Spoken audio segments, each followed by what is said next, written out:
Бажаю здоров'я, шановні українці. Коротко про цей день. Перше, я вдячний нашим воїнам за влучність. Українські сили спеціальних операцій та інші складові нашого захисту.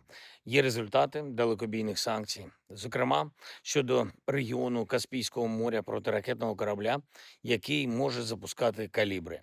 Також є влучання у Пермському регіоні щодо об'єкту нафтової галузі. Це понад 1500 кілометрів від нашого державного кордону. Були й інші влучання.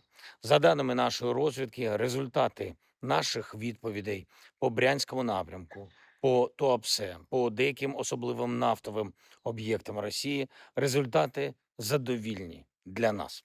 Україна пропонувала Росії припинити вогонь. І це вже далеко не перша пропозиція України. Цього разу припинити вогонь з 6 травня. Україна готова була забезпечити повну тишу, але у відповідь на цю нашу мирну пропозицію були тільки нові російські удари, нові погрози з боку Росії. Вони хочуть від України дозволу провести їхній парад, щоб вийти на площу безпечно на годину, раз на рік, а потім далі знов вбивати наших людей і воювати. Вже росіяни говорять про удари після 9 травня. Дивна і точно неадекватна логіка російського керівництва. Маємо і звернення від деяких держав, близьких Росії, про те, що їхні представники збираються бути в Москві. Дивне бажання в ці дні. Ми не рекомендуємо. Тільки за цю добу росіяни били по периметру всієї нашої лінії державного захисту.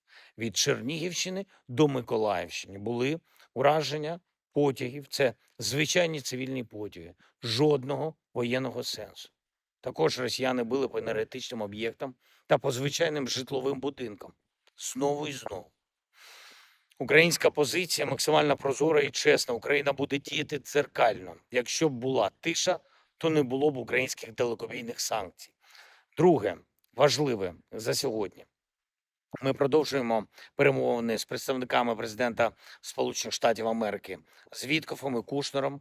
Умєров буде говорити з ними сьогодні. Завдань 3.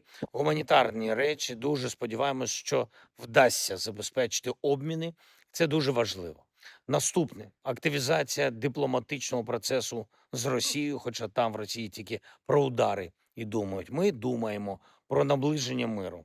Треба закінчувати війну в Європі, найбільшу повномасштабну війну після Другої світової. Завтра світ буде відзначати річницю завершення війни в Європі в травні 1945-го. Найкраще, що могло би вшанувати пам'ять усіх, хто тоді боровся проти фашизму і переміг. Найкраще було б це, звісно, мир в Європі. Як і 81 рік тому, так і тепер Америка може миру допомогти своєю справедливою, сильною позицією проти агресора.